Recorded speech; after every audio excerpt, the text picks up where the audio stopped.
Hello, hi everybody, and welcome to my channel, Home with me, Mrs. K. If you guys are new here, then welcome, and if you guys are returning, guys, thank you very, very much. So today's video is literally just an update video. A lot of you guys have been wondering what's happening with me, where I've been.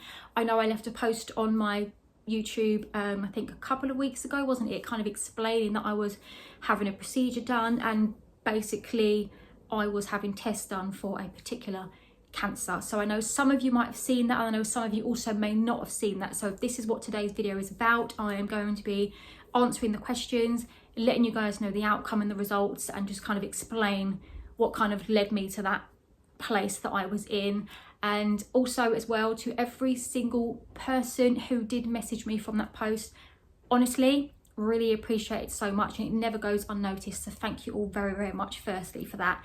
So okay, I had been experiencing quite a lot of pain in the last couple of months, mainly in the abdomen area. I was getting pains across my stomach, the higher end of my stomach, the lower end of my stomach, the sides, a bit of pain going around my back, and it was starting to bother me. It was starting to worry me because it was just going on for months and months and months. Every 3 to 4 weeks it would happen, and it would always last for a period of around 9 to 10 days. And when I say I was in pain, I'm normally quite good with pain. I have a very good pain threshold. I was literally holding my stomach like this. I was crouching over for just days and days and days, and I was just getting really fed up from it. So I made a doctor's appointment, which took a long time, as you guys can imagine. It took me around 4 weeks to get this appointment. Went to see my GP, who is brilliant, by the way. I am very lucky with the GP that I have. She is just an amazing lady. And I raised my concerns with her. She's then given me a quick examination in the doctor's surgery, you know, felt all of my stomach areas, listened to my chest, done everything that she needed to do. And when I was kind of like displaying the symptoms that I've been having, she said that she felt quite concerned by the symptoms that I was displaying, and she just turned around and said quite bluntly, which kind of shocked me, it really did knock me for six, I think I want to run some tests because I think you could be displaying bowel cancer. So as you can imagine, I was in full panic mode because I panic with illnesses anyway. I've got a really bad health anxiety condition where I just hate being poorly. If my kids get poorly, I panic. If I'm poorly, I panic. If I get a headache, I'm one of these people where everything goes into my brain, not how it should, if that makes sense. Normal people will get a headache or a neck ache. I will think that I've got a tumour. I'll think I've got this. I'll think I've got that. So I'm a nightmare basically when it comes to health. So yeah, it really, really panicked me. Went home. She then told me to do a ton of different blood tests and some stool samples. I did about 4, maybe 5 different stool sample tests, and like I say, a variety of different blood tests. And then one day, it was the day that my sister-in-law actually came round to see me. Literally, they phoned me at 7:30 in the evening, and you know when you're just like, oh my god, okay, this isn't right. I knew it was my GP because it said so when the phone was ringing. I was like, my GP's phoning me at 7:30 at night. That's very like odd, that's very bizarre. So I answered the call, and they said, we've got your test results back and we would like you to come in to discuss them. And you know, right, you know, when that is said, I was like, oh my god, okay, something's wrong, something's really bad here. Again, started panicking, actually gave myself a panic attack this time. I mean, I was awful. I was so bad. I was sobbing. And I said, look, you've really scared me. Like, can you not just tell me over the phone? They said, no, we can't tell you over the phone. Your GP would like for you to come in to discuss it. I said, but why? Like, I'm panicking now. And then he said, well, basically, one of your tests has come back positive. The rest have come back negative. I mean, I'm quite low on a few things anyway, but nothing major, you know. So I was like, okay, I'll make the appointment, which was in 5 days time. So I was like, oh my god, I've got to sit on this for 5 days, just full on panic mode, just really, really scared. Anyway, jump forward to 5 days. I went to see my doctor, and she just said one of the test results has come back positive, and we are now treating you as a high risk patient for colorectal cancer. I'm not going to lie to you, all I heard was the word cancer. I didn't really hear the beginning bit, I didn't hear the middle, I didn't hear what the name of the cancer was. I just heard that I'm a high risk for being a cancer patient. Just my heart sank. Like, I cannot tell you the feeling. Unless you've been through this, you will never understand the feeling. I mean, obviously I've been through this somewhat because my husband had cancer 2 years ago. Most of you will know he had lymphoma cancer. So, but it's very different when you're on the receiving end. Oh gosh, it's so different. And literally I was just like, okay, oh my God, kind of like reaction. And I said, well, what's colorectal cancer? She said it's colon and rectum cancer, and that's what they wanted to test me for. And they were pretty quick. I'm going to give it to them. They were very, very quick. She said, I want to put you in for an urgent referral to get like a procedure / test done. They were very quick, I have to say. They rang me within, I think, 2 days it was. Phoned me up and said, right, we've got an appointment booked for you. It's in 3 days time. I was like, oh my God, 3 days. Okay. I don't have enough time to process this. I don't have enough time to get myself ready to like prepare myself. I was freaking out. I was so scared, really, really scared of having this procedure done.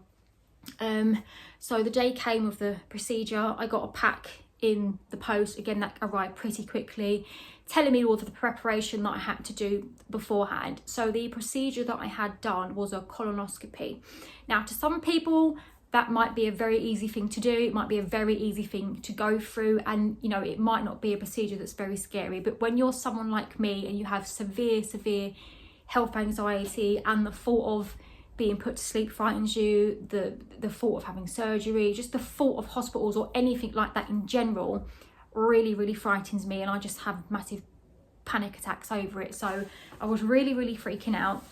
Got the appointment, and then I was told that I needed to do the prep beforehand, which was fasting for 24 hours, which I actually did a lot longer than 24 hours. So I was absolutely starving, felt really poorly from where, you know, I hadn't eaten for such a long time. And you had to take some stuff, like sachet stuff, to completely clear out your body. That wasn't very pleasant, I'm not gonna lie. I was literally on the toilet every 20 minutes. It was horrendous. I had no sleep. And then the day of the procedure came, and like I said, I was just feeling so unwell from constantly being on the loo, from not being able to eat, and then the morning of your procedure, like you couldn't even drink, so I was gasping for a drink. And especially with this hot weather, like I was so thirsty. My appointment was supposed to be at 1:30 in the afternoon. I didn't get taken into the room until 4 p.m. So it was a very long wait for me. And as that time was going, I was just getting more nervous. I'm going to be honest with you. I did not think I was going to go through with this. I really thought I was going to chicken out, but I didn't. I did do the procedure. For me, I found it quite traumatic. Which I know some of you might think, oh, for God's sake, you know, I've had this done. It's not that big of a deal. But I went in there. It was just a very kind of scary ordeal. Like the whole experience for me from start, middle and finish was just a really massive kind of terrifying ordeal. And I was sat down, had to get changed to a hospital gown, took everything off. The lady explained everything. She was like, are you going to have the sedation? I was like, no. She kind of like jumped, and I was like, oh my God, okay. She's like, you're not having a sedation? And I sort of looked at her like, no, like, do I need the sedation? I think you should have the sedation. I'm going to go and get the actual like proper doctor that's going to be doing the test and get him and come and talk to you, because I really do think you should have the sedation. And I was like, I can't have the sedation. I just don't want it. So then he came back in trying to persuade me to have this sedation. He's like, I hear that you don't want to have it. Like, what's the issue? I said, I'm terrified. Having sedation frightens the hell out of me. I don't like being put to sleep. I don't like feeling drowsy. I panic that I'm not going to wake up from it. I panic that I'm going to get a reaction from it. I just don't like the thought of having any kind of anesthesia whatsoever. It just really frightens me. So I do think you should have this because it can be quite painful. I'm like, what? It's going to be painful? Please don't tell me it's going to be painful, because I can't cope. And I didn't give in, and I said, I don't want the sedation. I said, obviously, if I get too bad, I'll have the sedation. But in the back of my mind, I knew I wasn't going to have sedation. And I said to him, or he said to me rather, like, what's your pain threshold like? And I said, well, I've had 2 children, and one of those I had no pain relief whatsoever. So if I could do that, I can do this. Honestly, when they wheeled me in, I had the most loveliest nurses I could ever have wished for. I was sobbing like a baby, and they were just so kind to me. So kind. I lay down, and it was just awful. I found the whole procedure so bad. I had the worst day of my life, honestly, when I had that done, I said to my husband, it's the worst day I've ever had in my entire life. But they were so nice to me. They were stroking my hair, they were holding my hand, they were like trying to keep me distracted. For some parts of it, I will say this, for anyone that is having a colonoscopy done, do have the sedation is the first advice. If you are not scared of the sedation, I highly recommend the sedation. I should have had it because it was very painful for some of the parts. Some parts I was okay, I was having a little bit of a conversation, and then other parts I was literally screaming in the room, and I'm not a screamer. I didn't make a sound when I was giving birth, not a sound both times. And I was just like, ow, ow, ow, ow, stop, stop, stop. Like, and I mean, I was really, really loud and vocal. But I did have gas in there, and that did help a little bit. It didn't help a lot, but it did help a little bit. But I did it. I got through the procedure, and I really didn't think I was going to do it. And then, yeah, they kind of just, you know, cleared me up, wheeled me on the bed into the recovery room, and I could hear Simon, like my husband, he's like, I'm looking for Gemma, such and such. Is she here? She said, yeah, she's fine, she's fine. He's like, has she had the procedure done? Like, I could literally hear him because he really thought I wasn't going to do it. And they were like, yes, she's had the procedure done. She's had the procedure done. She's been very, very good, very, very brave. She's the only person today to have this done with no sedation. And I was like, oh my God, like, just the relief from doing it. I was like, finally, it's done, it's over. And then the nurse came back in with my test results. And at this point, she just walked in with a piece of paper, and I just absolutely sobbed my eyes out. And she was like, right, I've got your test results here. And I was like, can my husband not come in? She's like, no, nobody is allowed in the recovery room with you. And he wasn't even allowed with me when I had the procedure done. So I was literally all by myself. Sorry, I'm getting really upset. And yeah, she came in and she's like, I've got some good news for you. I was like, okay. And she said, it is good news. There is absolutely nothing on your test. Everything was so clear. She said, you don't have anything. She said, there is nothing cancerous. You don't have any ulcers, there's no polyps, there's literally nothing. Everything was completely clear. And just like I am now, I just bawled my eyes out, and she just gave me the biggest hug. And honestly, they were so lovely to me. They were so, so nice. And then I had got up, said, look, I can go, because obviously I didn't be put to sleep or anything, so I could go home quite quickly. And that was another reason why I didn't want to have the sedation. I just wanted to get out of there and go home. I blessed this little old lady that was next to me. I felt so sorry for her, because we were chatting in the room before she went in, and she got told by the nurses that she could get dressed and go home. Oh, honestly, I felt sorry for her. As she was like literally getting dressed, all you could hear was just this massive like gust of water, where she'd obviously gone to the toilet by accident, bless her. She was like, oh my God, oh no, I've had an accident, I'm so sorry. And the smell that just came, it was just absolutely awful, and I felt so bad for her. And none of the nurses could hear it, like they wasn't coming along. So I sort of shouted to her, I said, like, do you want me to come and help you? Do you want me to pull the curtain? Or she's like, oh no, like, I can't let you see this, but I do need some help if you don't mind. I said, I don't mind. I've pulled the curtain. I haven't looked at the floor, because I thought I don't want to, like, you know, embarrass her. I want to give her a bit of kind of, you know, like dignity. And I was like, it's okay. I just sort of rubbed her arm. I said, it's absolutely fine. It's okay. Like, don't worry. I'll go get you some help. So I've then gone to get a nurse. They've come back, sorted her out, but she was so embarrassed, bless her. She was so mortified. So they sort of helped her. I was then getting dressed at this point, and I was like, oh my God, I'm not going to lie to you. I was actually scared to move, because I thought, oh my God, if she's just done that. I was actually scared, because I really thought I was going to shit myself. To put it bluntly, I really thought I was going to shit myself. I was like, oh thank God, I managed to get dressed. It was okay. And then at this point, I went out to find Simon, who was in the waiting room, and his eyes were just so red. He was so worried, and he was like, have they told you? Like, well, I said, yeah, they've told me. Burst into tears, and his first thing was like, it's going to be okay. We'll get through it. I knew you were going to have it, is what he said to me. He honestly thought that I had cancer, and for him to worry makes me worry, because he's not a worrier. And I said, no, it's clear. He's like, you're joking. I said, no, everything's clear. And then he said, it's clear. And then he just sobbed, and I was sobbing. It was just, oh, honestly, I can't even explain the emotions of that minute and that day. It's a moment that I will never forget for the rest of my life. I will never forget it. And then as we were going, bless the little old lady, her partner had come to pick her up, but she got taken out in like a wheelchair. She was like, bye lovey, thank you for helping me. I thought, oh, it's absolutely fine. She's like, was everything okay? I said, yeah, everything was okay. I said, was you okay? She said, everything was okay. So yeah, and at that point I was so starving, walked to the car and I just pulled out this massive piece of chocolate cake that I had packed beforehand, and I just literally just shoved it all in my mouth.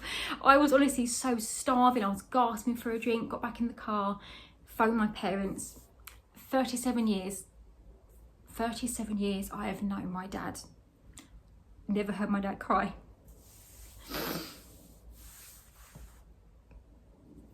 It's one thing I've never seen my dad do in 37 years is cry, and he was sobbing like a baby because he was just so relieved, because he really thought that I had this cancer. We all did, in all honesty. We really all thought that I had it. Like, it wasn't looking good for me. Obviously, I then phoned my mum. Same again, my mum was crying, but obviously I've seen my mum cry in the past, so, but for my dad to be crying, it was just like a holy cow kind of moment. And then yeah, I came home. I didn't say anything to the kids. They literally knew nothing, because I thought, don't worry them if you don't have to worry them.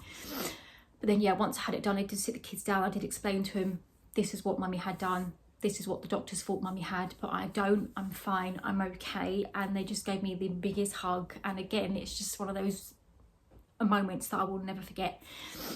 So yes, I am very happy to be able to share with you guys that I do not have anything cancerous in that particular area. I am free from colorectal cancer. I do have a couple more tests that I need to get done. There's a couple more blood tests I need to do, and I've also got an ultrasound booked for next week, which is just going to see if there's anything going on in my stomach. Fingers crossed that is all okay. I would love you guys to just pray for me again that everything is okay with that, but I'm feeling positive. I'm not gonna feel negative about that. I'm not scared to have the ultrasound done, and yeah, fingers crossed that is all okay. And if it is, obviously I will mention that to you guys in a later video.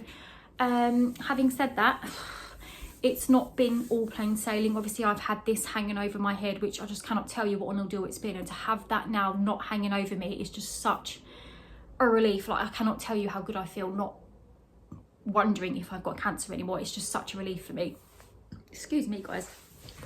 But like I said, some of you would have known from previous videos that Simon has had cancer before. He had lymphoma cancer 2 years ago. However, he has now got another growth back. This time it's in his stomach. He has quite a massive lump in his stomach, and he is currently waiting for an ultrasound to get done on that. And at this point, we don't know if it's connected to his lymphoma. It's obviously something that he needs to get tested for. It could be something else. It could be a cyst. It could even be a hernia. But he is waiting for tests to have that done. I can't even speak today. But yeah, again, I'm just hoping and praying that that is all okay. And in other news, I was literally like, honestly, on that Friday, I felt like the next day, it's going to sound quite cliche, but I was like, I'm going to live my life so differently. Like, I'm going to live my life, you know, just so different. I was looking at life differently. I was feeling differently about it, feeling so positive about everything. And then like in the last week, I've just kind of not been feeling great again, because I have a massive bunion on my foot, which again, I know is not a massive thing and I shouldn't really be like feeling so low about it. But if you've ever had a bunion, it's really painful. I didn't know it was a bunion. I've been walking around with it for the last 2 weeks thinking it was just a lump on my foot from where I was using the treadmill, and I made it a little bit sore. But it is actually a bunion, and my big toe is going to the left, pushing into the rest of my toes. My foot looks severely deformed. I'm looking a bit like Quasimodo at the moment.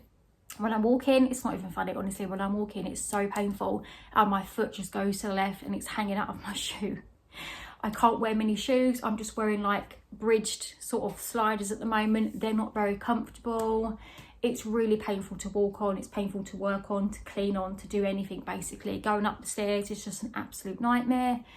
And it has just been really kind of peeing me off for the past week or so, because I just, again, feel like I get rid of something and it then gets replaced with something else. I just cannot catch a break. And then obviously I've been going to Dr. Google to Google how to fix a bunion, and the only actual way to completely fix a bunion is to have surgery. So I have been freaking out again about that, because obviously if you have surgery for your bunion, you kind of have to have a bit of anesthesia, whether it's a local anesthetic or a full sedation. And as you guys know, which I've just explained, I am absolutely terrified to be sedated in any way, shape or form, but I know this is the only way that this foot is going to get fixed. So I am back to just freaking out and just feeling really awful about that. So yeah, if anyone has had a bunion, and if you have had bunion surgery, honestly, any tips, any advice would be greatly appreciated. Anything that could help me feel better and not feel so scared about having this done. Obviously, I don't know what's happening at the moment. I have got an appointment with the foot specialist. I don't really know the correct terminology, but that's not until mid-July. It could just be where it's okay for now, it's just mild, I can manage it with splints or whatever. But obviously I know at some point, whether it's now, next year or in a few years, I will have to have some kind of surgery on this foot to correct it, unless I want to just have my foot deformed for the rest of my life. And I'm going to be honest with you, with how it's been the last 2 weeks, I generally don't think I can carry on with it, because I just can't do much. And I am a bit peeved because obviously you've got the summer holidays coming up, and I'm like, oh my God, I wanted to take the kids to Legoland, I wanted to take them here, I wanted to go bowling, I wanted to do golf, and I'm like, I can't do all of the things that I normally do because it's just too painful. We've also got a wedding as well coming up, and I bought some really lovely high heel shoes, which I now cannot wear. So oh, I'm just so angry with it. I'm so frustrated. I really so yeah, that is what's been happening with me. Like I said before, thank you very much for every single person who did take the time to send me a message. It's really nice of you, it's really kind, and you guys are always so lovely to me, and it makes such a massive difference, and it just makes me want to carry on doing more filming. So thank you, honestly, from the bottom of my heart. I do hope everyone is okay. I hope everyone is well. Sending my love to everyone who isn't well, and also sending my love to anybody who is going through cancer, who has been through cancer, because, you know, like I say, I've not been through it personally myself, but I have been around people who have been going through it, and it can really affect absolutely everybody. It doesn't just affect the person who has the cancer, it literally affects everyone around you, and it literally changes everybody's life. I've got family members at the moment who are very sadly going through cancer at the moment, and who have been told that it's not curable, and that their life expectancy isn't going to be very long. I don't want to go into too much of a detail. I don't really want to name the people as well, just in case they don't want to be named, but I am thinking of them. My heart is always with them. And like I say, to anybody who is going through cancer at the moment, whether it's yourself, your partner, your daughter, your siblings, whoever, it's not just them, it is also you that's going through it as well. And honestly, my heart just goes out to every single person who has been affected by cancer or is being affected by cancer. It's one of the worst diseases there possibly is, and just, yeah, all we can do is just hope one day things get better for people. And like I say, just take care, and I will see you guys in my next video. Love to you all, guys. Bye.